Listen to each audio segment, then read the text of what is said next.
The room was dark. Outside, Harvard was quiet beneath the cold February night. But inside a small dorm room, a 19-year-old student stared at his computer screen. His name was Mark Zuckerberg. His fingers moved across the keyboard. One final command. One final click. Then he pressed enter. He did not know it yet, but the website appearing on that screen would become one of the most powerful platforms in human history. It would connect billions of people. It would create friendships, businesses, political movements, communities, and fortunes. It would also create controversy, lawsuits, privacy scandals, and questions about the price of living in a world where almost everyone is connected. But here is the question. How does a quiet teenager with a talent for computer code turn a college project into a digital empire worth hundreds of billions of dollars? And what does it really take to keep building when almost everyone around you thinks you have gone too far? This is Story Speak English. And as you listen to this true story, you are not only hearing the story of Mark Zuckerberg, you are also building your English. Listen carefully to the verbs, the business words, and the expressions used throughout the story. By following the rise, the failures, the risks, and the decisions of one of the most controversial technology founders in history, you can strengthen your listening comprehension while learning powerful English naturally. Because sometimes the best way to learn a language is to follow a story you cannot stop listening to. And this story begins long before Facebook. It begins with a boy who could not stop building things. Mark Elliott Zuckerberg was born on May 14, 1984, in White Plains, New York. He grew up in Dobbs Ferry, a quiet community near New York City. His family was not part of the technology elite. His father, Edward Zuckerberg, was a dentist. His mother, Karen, was a psychiatrist. It was a family where education mattered. But from an early age, Mark seemed fascinated by something different. Computers. For most children, a computer was a machine for playing games. For Mark, it was something else.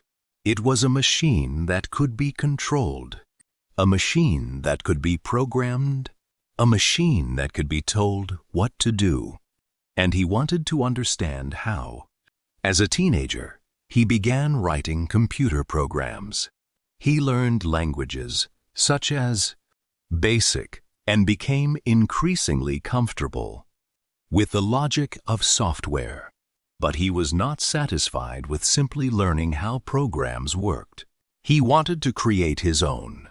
That difference would become extremely important. Because there is a huge difference between someone who uses technology and someone who thinks about what technology could become. Mark was becoming the second kind of person. One of his early creations was a messaging program called ZuckNet. His father ran a dental office, and the office was located close to the family home. Instead of constantly calling each other, the family could use the computer system to communicate. Someone could arrive at the dental office, a message could be sent, and another computer could receive it.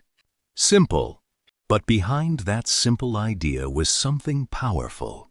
Mark was learning how to connect people through software. Years later, that same basic idea would become central to his entire career. People connected to other people Information moving instantly.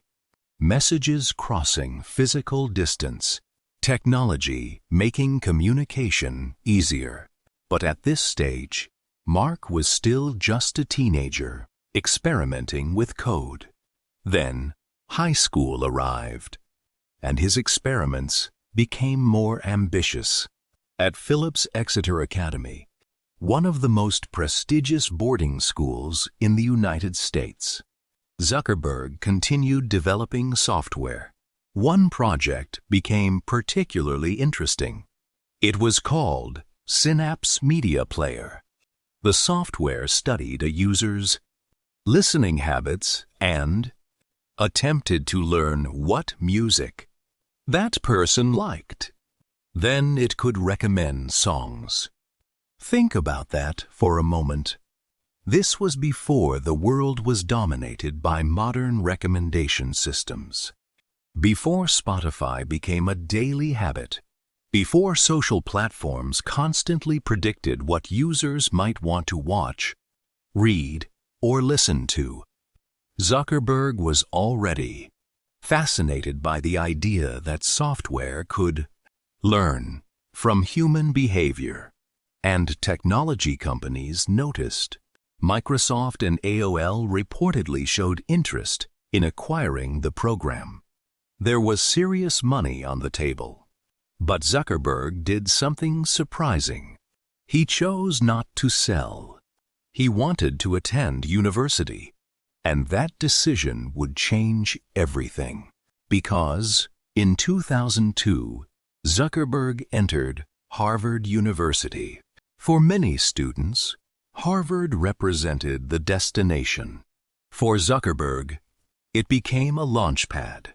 He studied computer science and psychology. That combination was unusual.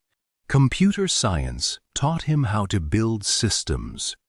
Psychology helped him understand people. And eventually, those two interests would collide. Because Facebook would not simply be a technology company. It would be a technology company built around human behavior. Harvard was full of ambitious students, future doctors, lawyers, engineers, entrepreneurs, people who believed they were going somewhere important. But Zuckerberg was looking at the campus differently. He saw information. He saw networks. He saw people. And he saw an opportunity. Harvard had student directories. Students had photographs. Students had names. Students had social connections. But the information was not organized into one simple digital social network. Zuckerberg understood the attraction immediately. What if students could see each other online? What if they could discover who was in their university? What if identity, photographs, friendships, and communication could exist in one place? But before Facebook, there was Facemash. And Facemash was where Zuckerberg learned that a great idea could also become a dangerous one. In October 2003, while still at Harvard, Zuckerberg created a website that allowed users to compare photographs of students and choose which person was more attractive. The concept was provocative. The execution was fast, and the controversy was even faster. To create the site, Zuckerberg obtained student photographs from Harvard's online systems without permission. He built the program quickly. Then he launched it. Students started visiting. The website spread across campus. People clicked. They compared. They voted. Traffic increased. And suddenly, a small programming experiment became a university-wide controversy. Harvard officials were not impressed. The issue was not simply that the website was offensive to some people. there were serious concerns about privacy and unauthorized access to student information. Zuckerberg was called before Harvard authorities. The situation was serious enough that he faced disciplinary action and the possibility of being expelled. Imagine that. You are 19 years old. You are at one of the world's most prestigious universities, and suddenly your experiment with code could destroy your academic future. For many people, that would have been the end. For Zuckerberg, it became a lesson. He had discovered something. People were intensely interested in seeing information about other people. They wanted connection. They wanted identity. They wanted to know who was around them. But there was another lesson. If you build something powerful, people will react to it. Some will love it. Some will hate it. Some will challenge you. And some will try to stop you. Zuckerberg did not walk away from the idea. Instead, he moved towards something much bigger. The idea of a digital social network. And then came February 2004. Harvard, Kirkland House, Room H. Sensun. A small dorm room, a young programmer, a laptop, and a website? On February 4, 2004, Zuckerberg and his fellow students launched a new platform called the Facebook. The first version was extremely simple. Users could create profiles. They could add information about themselves. They could connect with other students. They could see photographs, and they could discover people they knew. There were no billion-dollar offices, no enormous advertising business, no global headquarters, no billions of users. Just a basic website created by college students. But something about it worked. Students began joining. Then, more students joined. The network expanded beyond Harvard. Soon, students at other Ivy League universities could use it. Columbia, Stanford, Yale, Princeton. The idea was spreading, and the speed was remarkable. The website was not merely attracting visitors. It was creating a network, and networks have a special kind of power. A single person joining a social platform may not matter much, but when their friends join, the value increases. Then their friends invite more friends, and those people bring more people. Suddenly, growth becomes self-reinforcing. The more people who joined, the more useful the platform became. And the more useful it became, the more people wanted to join. Zuckerberg was no longer simply writing software. He was building a system that could grow by itself. But there was a problem. The larger Facebook became, the more difficult it was to run. There were technical challenges. There were legal questions. There were disagreements between founders. There were questions about ownership.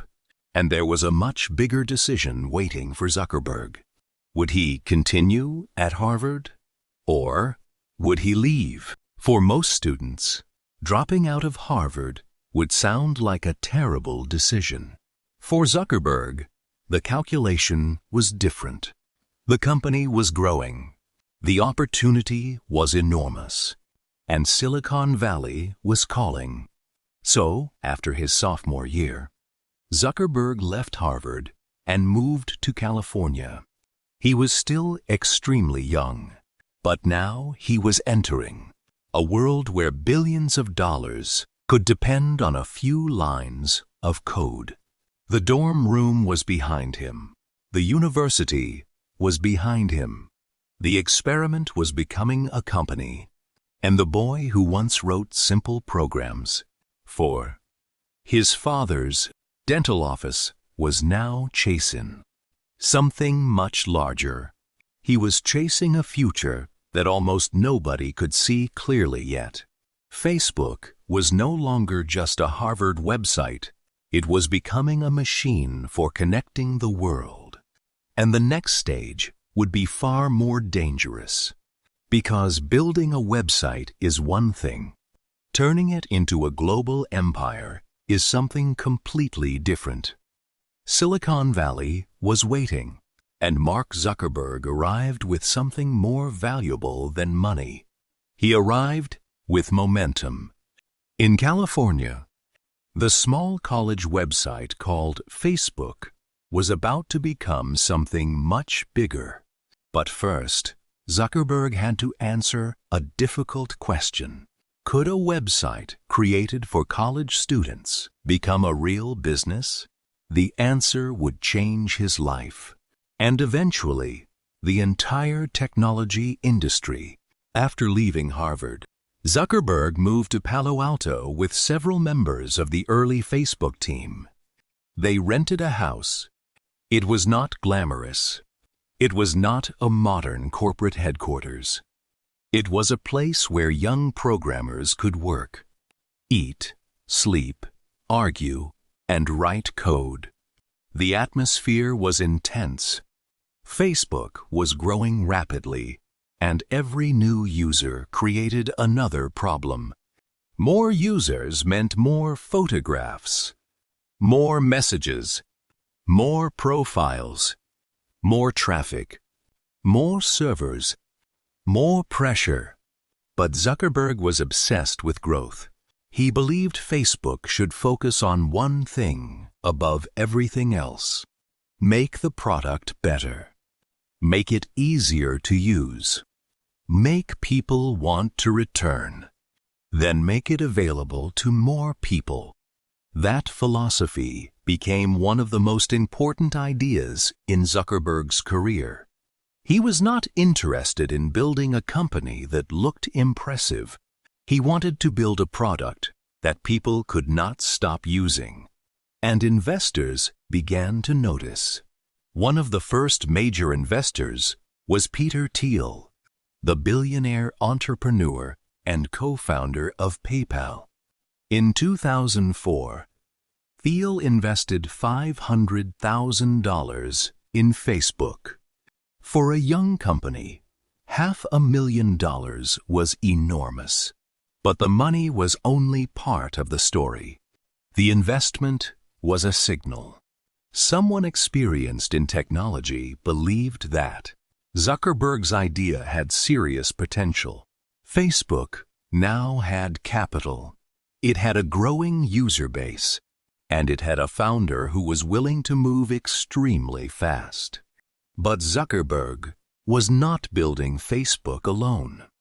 The company had early co-founders and employees who played important roles in its development. Among them was Eduardo Severian, Zuckerberg's Harvard friend and early business partner. There was also Dustin Moskovitz, who helped with the technical side of Facebook, and Chris Hughes, who worked on the company's early growth and communication. The team was young, very young. They were trying to build a company while still learning how to become adults.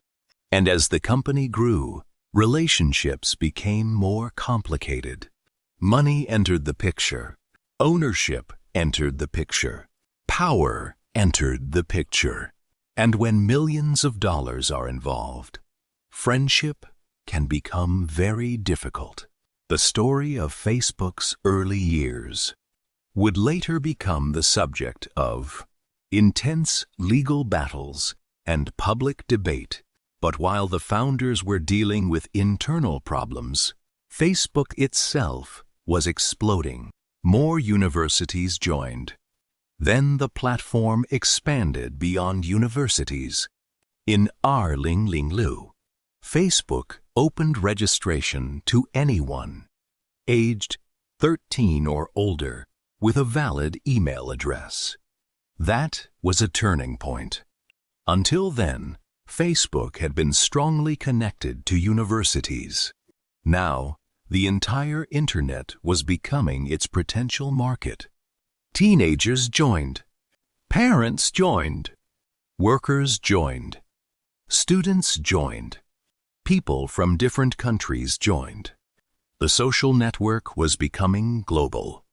And suddenly, Facebook had something advertisers desperately wanted: attention. Millions of people were spending time on the platform. They were telling Facebook what they liked, who they knew, where they lived, what they were interested in, what they clicked, what they shared, what they talked about. For advertisers, this information was incredibly valuable. Facebook could potentially show the right advertisement to the right person at the right moment. That was the beginning of a business model that would eventually make Zuckerberg one of the richest people on earth. But Facebook's rise was not smooth. The company faced criticism over privacy. Users worried about how their personal information was being used. Governments became interested. Journalists investigated. Activists criticized the platform. And as Facebook became more powerful, every mistake became bigger. Yet Zuckerberg continued to push forward. His strategy was simple: keep building, keep improving, keep expanding. The company eventually moved into a much larger headquarters. The number of employees increased. The user base exploded. And Facebook became one of the most important companies in Silicon Valley. Then came the moment that transformed Facebook from a successful startup into a financial giant. On May 18, 2012, Facebook went public. The company launched its initial public offering on the Nasdaq Stock Exchange. The IPO valued Facebook at around $104 billion. Think about that. A website that had started inside a Harvard dorm room was now worth more than $1 billion. Zuckerberg was only 28 years old. He had gone from college student to billionaire in less than a decade. But becoming rich was not the end of the story. It was only the beginning of an even more aggressive expansion. Because Zuckerberg understood something. The technology industry changes quickly. A company can dominate today and disappear tomorrow. MySpace had once been a major social network. Then Facebook overtook it. But Zuckerberg knew Facebook could suffer the same fate. So he started looking beyond Facebook. He began buying companies. Some of these acquisitions would become among the most important technology deals in modern history. One of the biggest was Instagram. In Arlingyer, Facebook agreed to acquire Instagram for approximately $1 billion. At the time, some people questioned the decision. Why spend so much money on a relatively small photo-sharing application? Zuckerberg saw what others could not. Instagram had a rapidly growing mobile audience. And mobile technology was changing everything. People were moving from computers to smartphones. The future of social media would not happen only on desktops. It would happen in people's pockets. Instagram became one of Facebook's most valuable assets. Then came another extraordinary acquisition. WhatsApp. In 2014, Facebook announced a deal to acquire WhatsApp for roughly $19 billion in cash and stock. Again, the number shocked the world.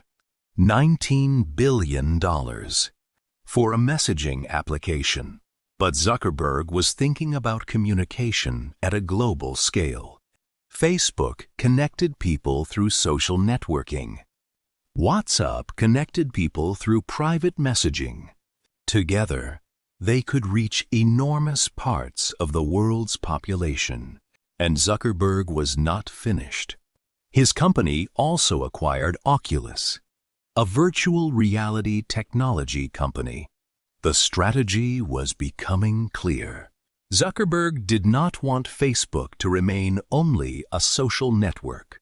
He wanted it to become a technology ecosystem, a company involved in communication, photography, messaging, virtual reality, artificial intelligence, advertising, and eventually, something even more ambitious, the metaverse. But before that future arrived, Facebook faced one of its biggest crises: Cambridge Analytica. In Arlington, reports revealed that data connected to millions of Facebook users had been improperly obtained and used by Cambridge Analytica, a political consulting firm. The scandal created enormous public anger. People began asking a difficult question: who really owns your personal information? You or the platform collecting it? Zuckerberg was called to testify before the United States Congress. The young programmer who had once sat alone in a Harvard dorm room was now sitting in front of lawmakers. Cameras were everywhere. Millions of people were watching. The questions were serious: privacy, data, advertising, political influence, corporate responsibility. Facebook was no longer just a website. It had become a powerful institution, and with power came responsibility. The crisis damaged public trust, but Zuckerberg did not abandon the company. Instead, he continued investing. Artificial intelligence became a major priority. The company expanded its infrastructure, and Zuckerberg began talking increasingly about a new vision: not simply connecting people through screens, but creating digital worlds where people could work, communicate, play, and interact. The metaverse. In October 2021, Facebook announced that the company was changing its corporate name. Facebook, the social network, would remain Facebook, but the parent company would become Meta. It was one of the biggest branding decisions in Zuckerberg's career. The message was clear. The company was no longer just about Facebook. Zuckerberg wanted to build the next era of the Internet, but the timing was dangerous. The metaverse required enormous investment. Virtual reality hardware was expensive.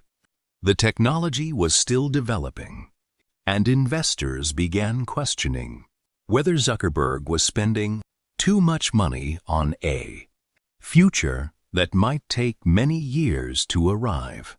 At the same time, Meta faced competition from companies such as TikTok. Younger users were changing their habits.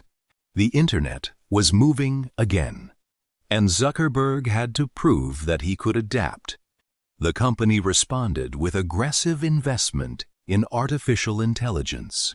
And eventually, another revolution began: generative AI, large language models, AI assistants, AI-powered recommendations. The technology race became more intense than ever, and Meta began investing heavily in artificial intelligence. The same pattern that had defined Zuckerberg's career appeared again. Find a major technological shift. Invest heavily. Move quickly. Build infrastructure. And try to stay ahead.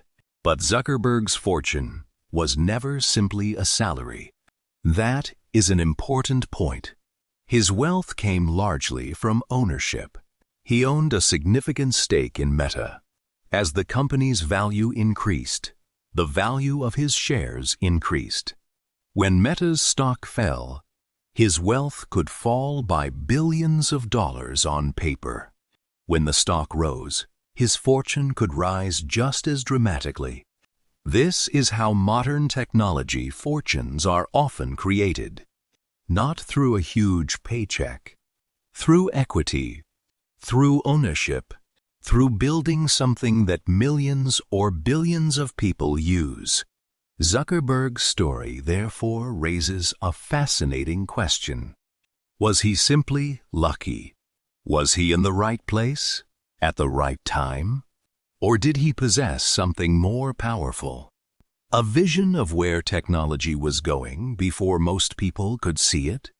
The truth is probably more complicated. He had access to excellent education.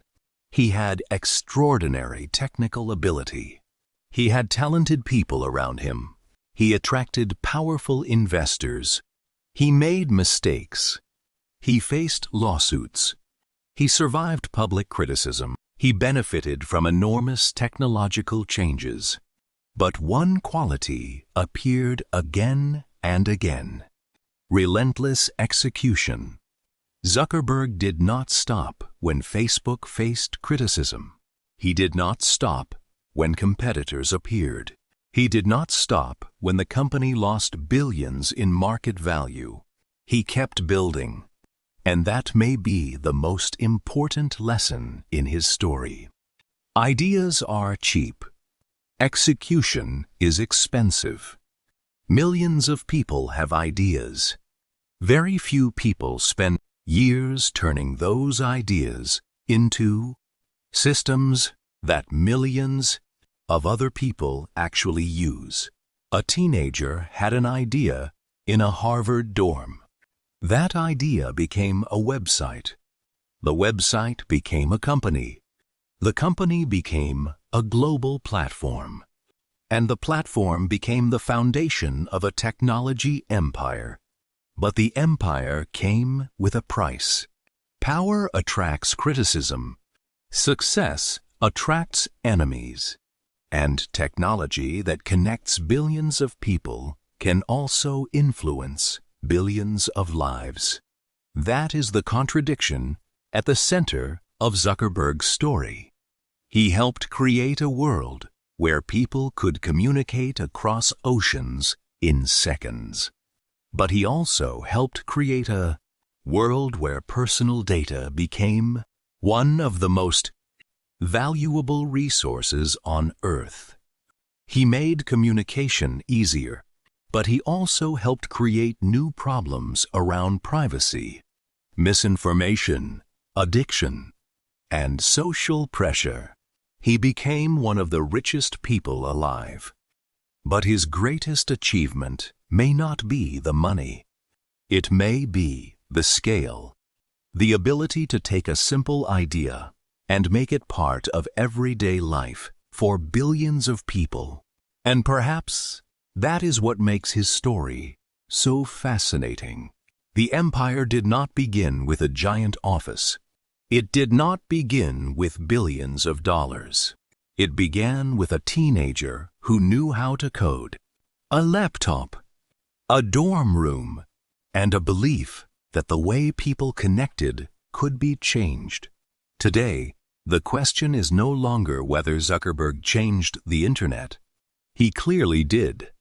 The harder question is whether that change made the world better. Because building a digital empire is not only about vision. It is about responsibility. It is about understanding the consequences of your creation. And it is about continuing to move forward even when the future is impossible to predict. Mark Zuckerberg's journey reminds us that enormous companies can begin with very small ideas. But turning a small idea into an empire requires more than intelligence.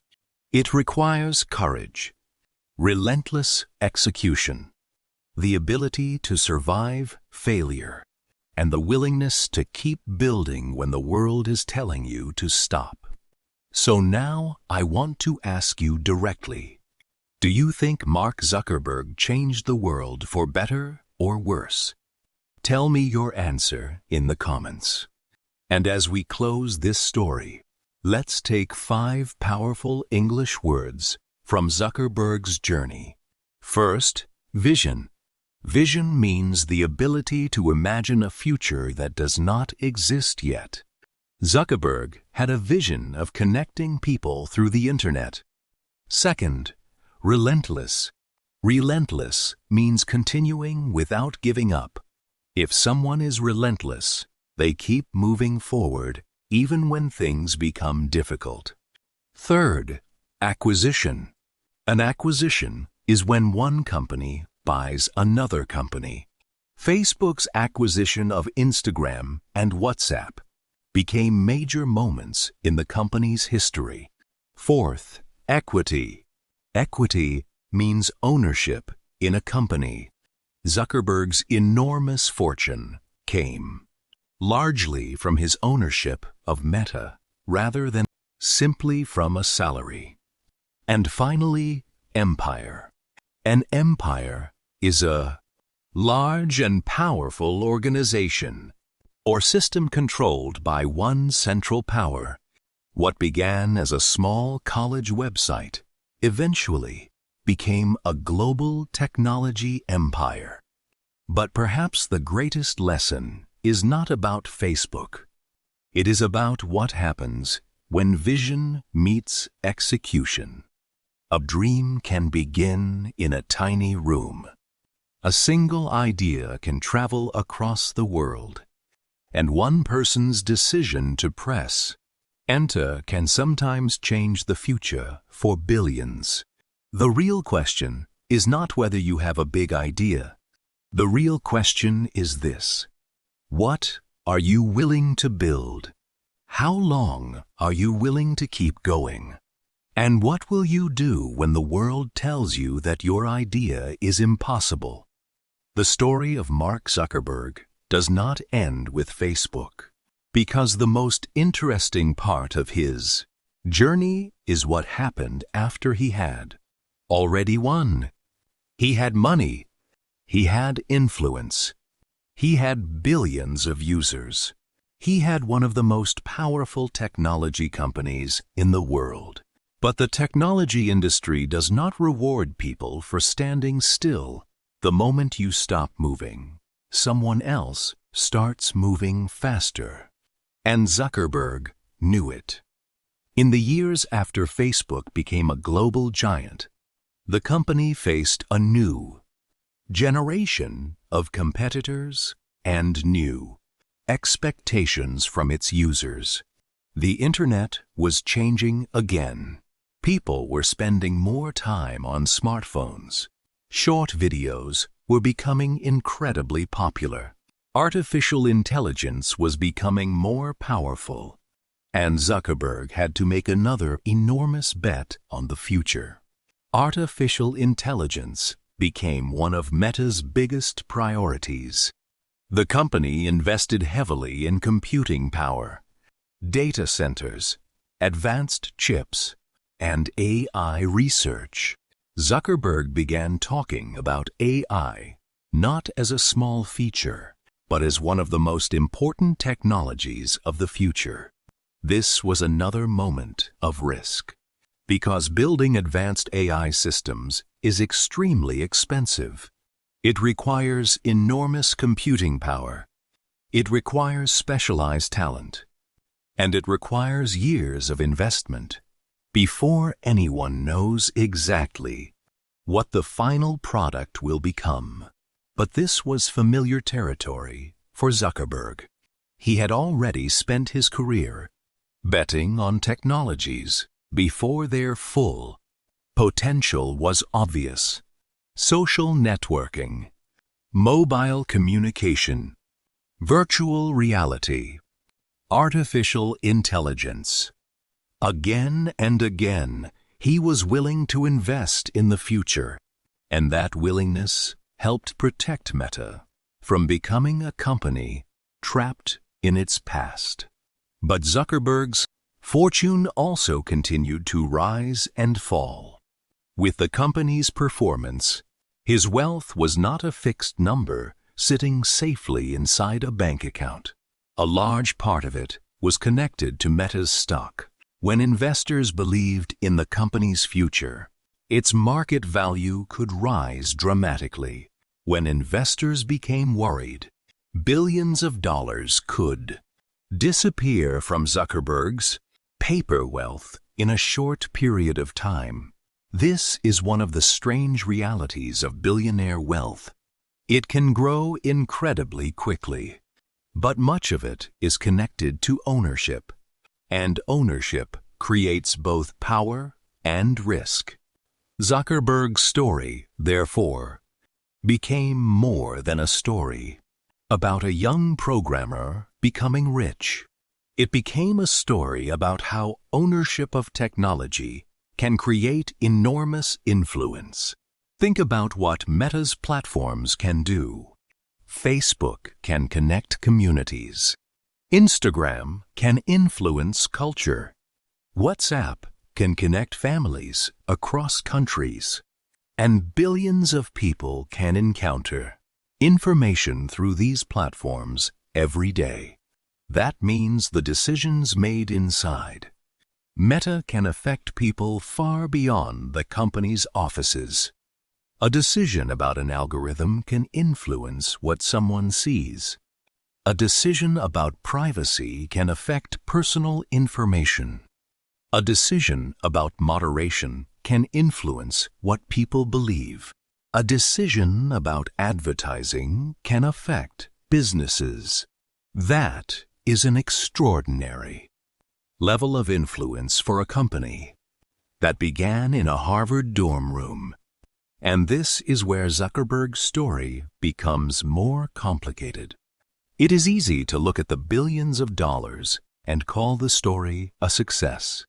But wealth is only one measurement. Power is another. Impact is another. And responsibility is another. Zuckerberg has faced intense criticism over all three. Some people see him as a visionary, entrepreneur who transformed global communication. Others see him as a symbol of the problems created by powerful technology companies. Both views exist, and perhaps that is why his story continues to attract so much attention. Because Zuckerberg did not simply build a successful product, he helped change human behavior. Before social media became dominant, people usually communicated through phone calls, emails, text messages, and face-to-face meetings. Then, social platforms became part of everyday life. People began sharing their daily experiences publicly. They built online identities. They followed strangers. They created communities. They built businesses. They consumed news. They argued. They celebrated. They documented their lives. The boundary between the digital world and the real world became thinner, and Zuckerberg was one of the central architects of that transformation. But every technological revolution creates winners and losers. Every major invention creates opportunities and risks. The automobile created mobility, but also accidents. The internet created access to information, but also created new forms of crime. Social media created connection, but also created new forms of pressure. The challenge is not simply creating technology. The challenge is learning how to live with it. And that may be the greatest unfinished chapter of Zuckerberg's story, because the technology he helped create is still evolving. The next chapter may be artificial intelligence. It may be virtual reality. It may be something nobody has invented yet, and Zuckerberg is still trying to be there first. That is the pattern. He sees a possibility. He invests. He builds. He takes criticism. He adjusts. And then he moves toward the next horizon. That mindset explains how a teenager from New York could become one of the most powerful figures in modern technology. But there is another lesson hidden inside the story. Zuckerberg did not begin by trying to become one of the world's richest people. He began by solving problems with code. He built ZuckNet because communication between his home and his father's dental office could be easier. He built Synapse because he was fascinated by music and software. He built Facemash because he wanted to experiment with information and social interaction. He built Facebook because he believed people wanted a better way to connect. The fortune came later. This distinction matters because many people begin with the question, how can I become rich? But entrepreneurs who create enormous companies often begin with a different question. What problem can I solve? What can I build? What do people need? What could be better? Money can be a result, but it is rarely the entire engine.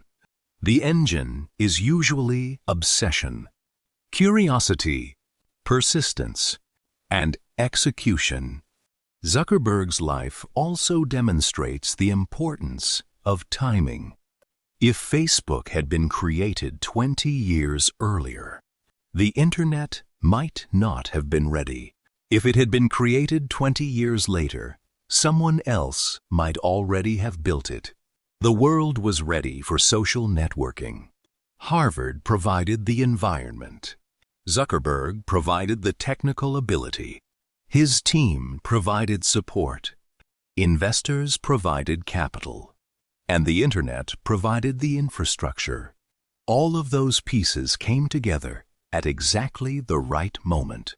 But opportunity alone is not enough. Millions of people encounter opportunities. Very few recognize them.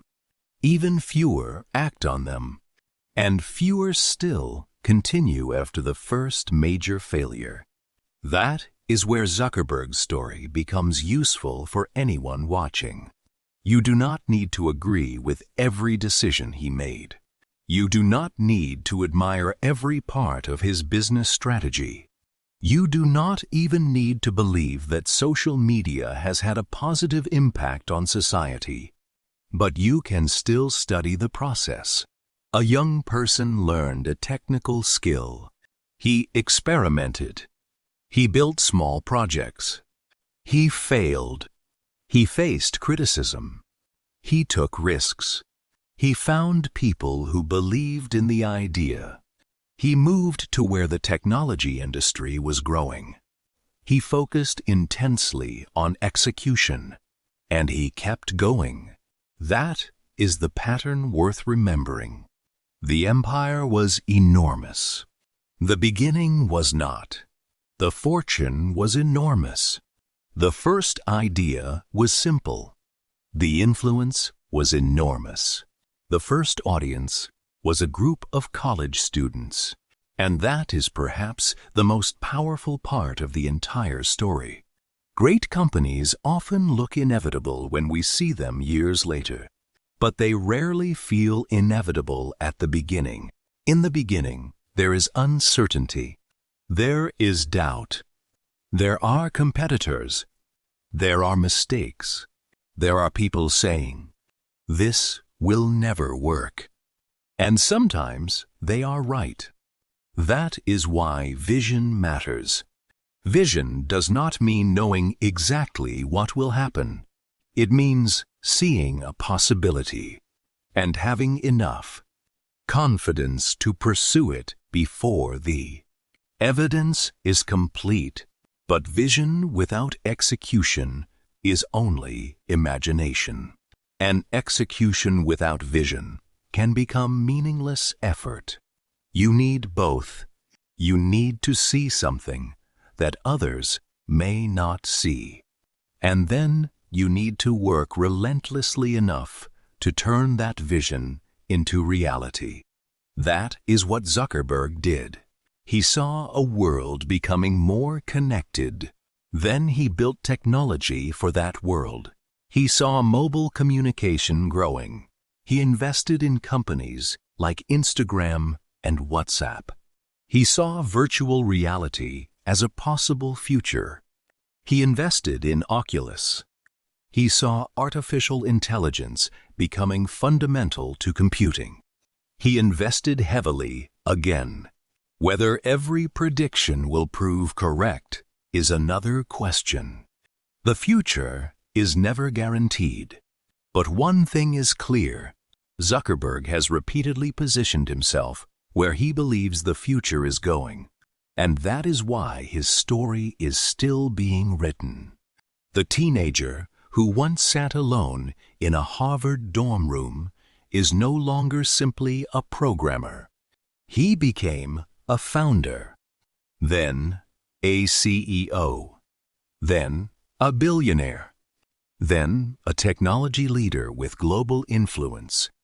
And somewhere along that journey, his personal story became connected to the story of the Internet itself.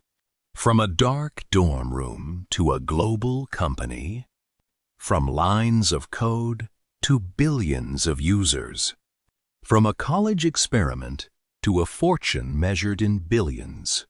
The distance between those 2 points is difficult to imagine, but it happened one decision at a time. One line of code, one user, one product, one investment, one risk, one failure, and then another attempt. That may be the deepest lesson in the story. Massive success rarely arrives in one dramatic moment. It is usually built through thousands of small actions that eventually become impossible to ignore. So when you look at Mark Zuckerberg's fortune, do not only look at the number, look at the system behind it. Ownership, technology, scale, users, investment, risk, execution. That is how a digital empire is built. And perhaps that is why the story matters, even if you never want to create a billion-dollar company, because the same principle applies to almost anything.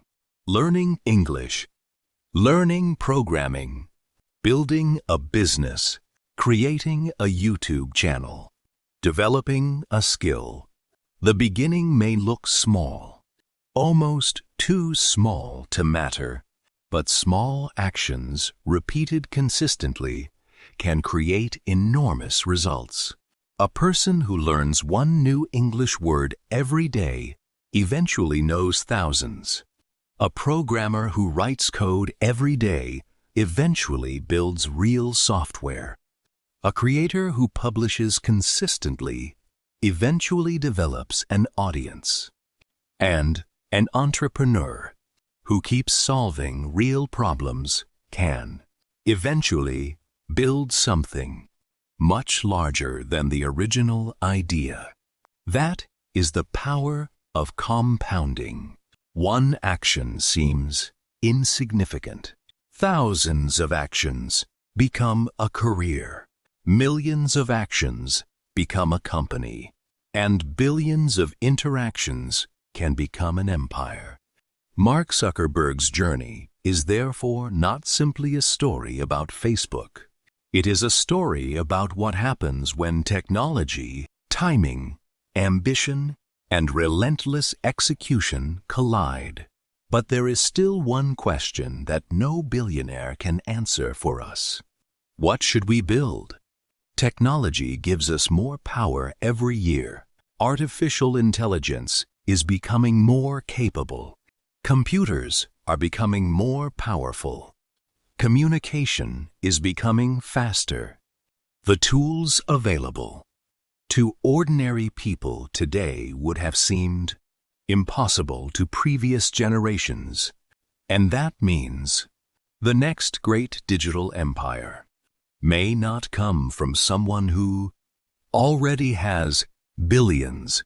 It may come from a student, a teenager, a programmer working late at night, someone sitting alone in a small room with a laptop, someone who sees a problem everyone else has accepted, someone who asks, "Why does it have to work this way?" and then decides to build something better. That person could be anywhere, maybe somewhere right now. Someone is writing the first line of code for a company that will change the world, and they may not know it yet, just as Mark Zuckerberg did not know what would happen when he pressed enter in that Harvard dorm room in February 2004. He was not looking at an empire. He was looking at a screen. But behind that screen was an idea. And behind that idea was a vision. The lesson is not that everyone should become a Zuckerberg. The lesson is that enormous change can begin with an ordinary action taken seriously. Learn, build, experiment, fail, adapt, build again, and keep going. Because the people who change the future are not always the people who predict it perfectly. Sometimes they are simply the people who are willing to work relentlessly to create it. So now, after everything you have heard, I want to leave you with one final question. Do you think Mark Zuckerberg changed the world for the better? Or did the power of social media create problems greater than its benefits? Write your answer in the comments. And if you are learning English with Story Speak English, don't just listen to this story once. Listen again. Notice the vocabulary. Repeat the powerful sentences. And try to tell the story in your own English. Because language becomes powerful when you use it. And stories make language memorable. Remember these 5 words. Vision, the ability to imagine a future and work toward it. Relentless, continuing without giving up. Acquisition, the purchase of one company by another. Equity ownership in a company. An empire, a large and powerful organization built around control, influence, or ownership. 5 words, 1 story, and 1 extraordinary journey from a Harvard dorm room to the center of the global technology industry. Mark Zuckerberg's story reminds us that a digital empire does not begin with billions of dollars.